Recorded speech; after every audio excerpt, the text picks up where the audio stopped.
आज म तपाईहरुसँग एकदमै मिठो अनि सजिलो तरिकामा बनिने र लामो समयसम्म राखेर खान मिल्ने टमाटरको अचारको रेसिपी शेयर गर्न गइरहेको छु। मलाई आशा छ तपाईहरुलाई यो रेसिपी एकदमै मनपर्छ होला भनेर रेसिपी मनपरे साथी फ्यामिलीहरुसँग शेयर पनि गरिदिनुस् है। नमस्ते, म छितेन तपाईहरुलाई स्वागत गर्छु मेरो च्यानलमा।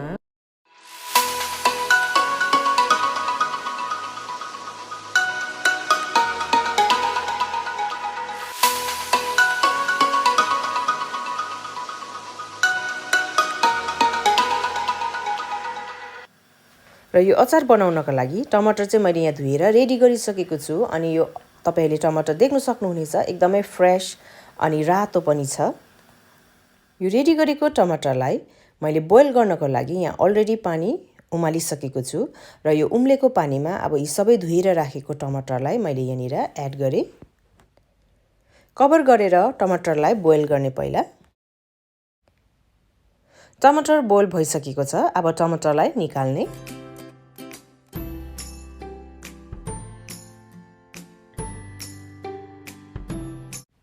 यो बोइल गरेको टमाटरलाई एकछिन सेलाउन दिएपछि अब यो सबै स्किनहरु चाहिँ निकाल्ने।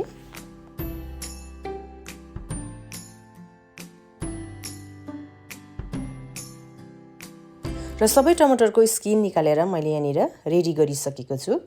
अब यसमा चाहिँ यो भागलाई चाहिँ काटेर फ्याक्न पर्छ।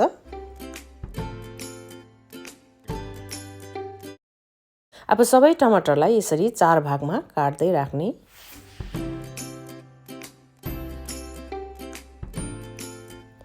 टमाटर काटेर रेडी छ। अब तपाईहरुले यसलाई फोर्कको सहायताले यसलाई म्याश गर्न सक्नुहुन्छ।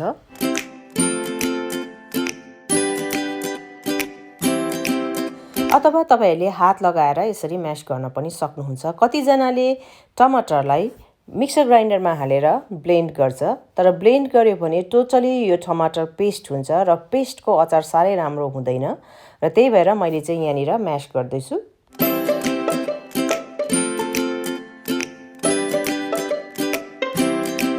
म्याश गरेको टमाटरलाई साइडमा राखेर तातो कराईमा यहाँ मैले 125 ml तोरीको तेल तताउँदै छु। तोरीको तेललाई चाहिँ यसरी धुवा आइन्जेलसम्म तताउनु पर्छ। तेलबाट धुवा आउन थालेपछि ग्यासको हिट लो गरेर त्यसमा मैले 1 टेबलस्पुन चाहिँ जिरा राख्दै छु। सँगसँगै 1 टेबलस्पुन तोरीको दाना। लो हिटमा जिराको कलर रातो होइन्जेलसम्म भुट्ने।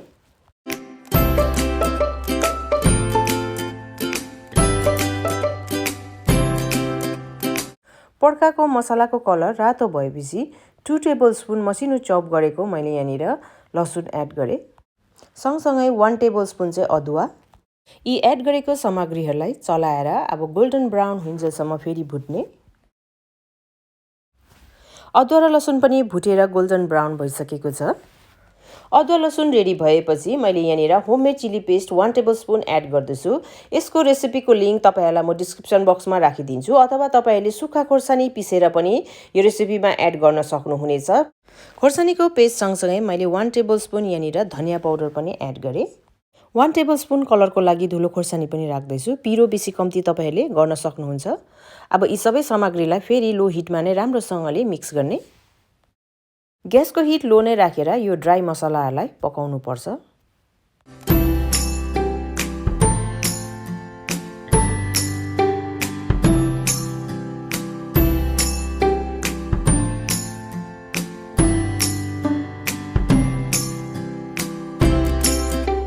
सुक्खा मसला एकदमै छिटो डढ्ने हुनाले मैले यहाँनिर थोरै पानी राखेर फेरि यो मसलालाई पकाउँदै छु।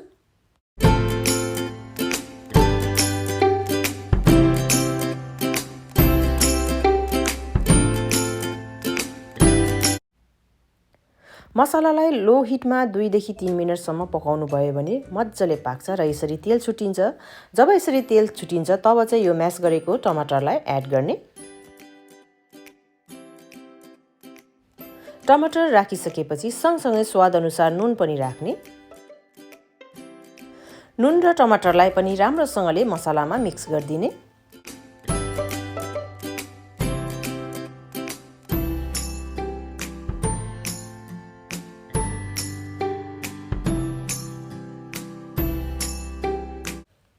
कभर गरेर ग्यासको हिट मिडियम राखेर अब यी टमाटरको अचारलाई पकाउने र टाइममा कभर खोलेर चलाउनु पर्छ, डर्न चाहिँ दिनु हुँदैन।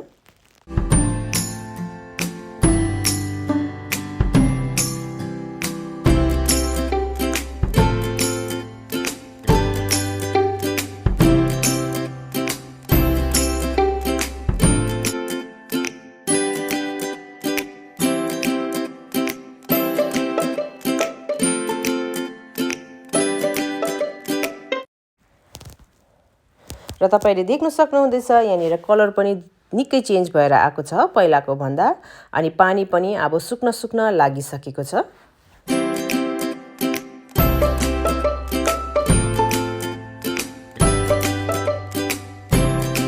र यति बेला चाहिँ मैले यहाँनिर सानो बोलको 1 बोल गुड अथवा सक्कर एड गर्दैछु। तपाईले यसलाई के भन्नुहुन्छ कमेन्ट गर्नुहोला। म चाहिँ यसलाई गुड भन्छु, अथवा तपाईले यसको बदलामा चिनी पनि एड गर्न सक्नुहुन्छ तपाईहरुको स्वाद अनुसार राखेर। गुड अथवा सक्कर बिलिसकेपछि फेरि कभर गरेर 1 देखि 2 मिनेट मिडियम हिटमा पकाउने।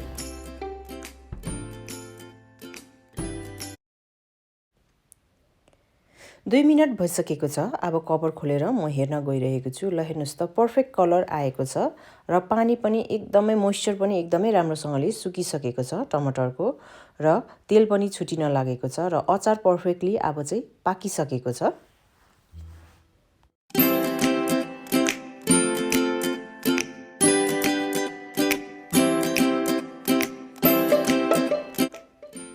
अचार रेडी भइसकेको छ। अब ग्यासलाई अफ गर्ने।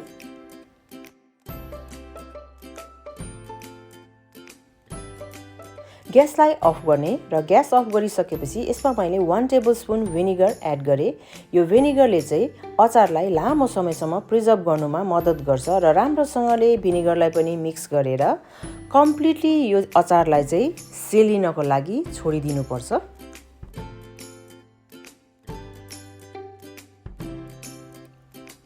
र अचार चाहिँ कम्प्लिटली सेलिसकेको छ यहाँनिर, र हेर्नुस् त कति मिठो खाउँ लाग्दो र कलर पनि एकदमै राम्रो आएको छ।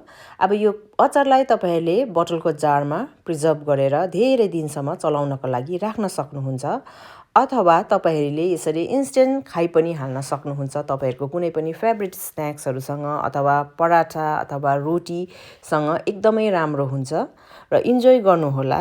कस्तो लाग्यो आजको मेरो यो रेसिपी कमेन्ट गर्नु पनि नबिर्सिदिनुहोस्। रेसिपी मन परे तपाईहरुको साथी फ्यामिलीहरुसँग शेयर पनि गरिदिनुहोस्, अनि यो मेरो च्यानलमा तपाईहरु नयाँ हुनुहुन्छ भने प्लिज छितेन डुक्पा रेसिपीलाई सब्स्क्राइब पनि गरिदिनुहोस्। Thank you, bye bye.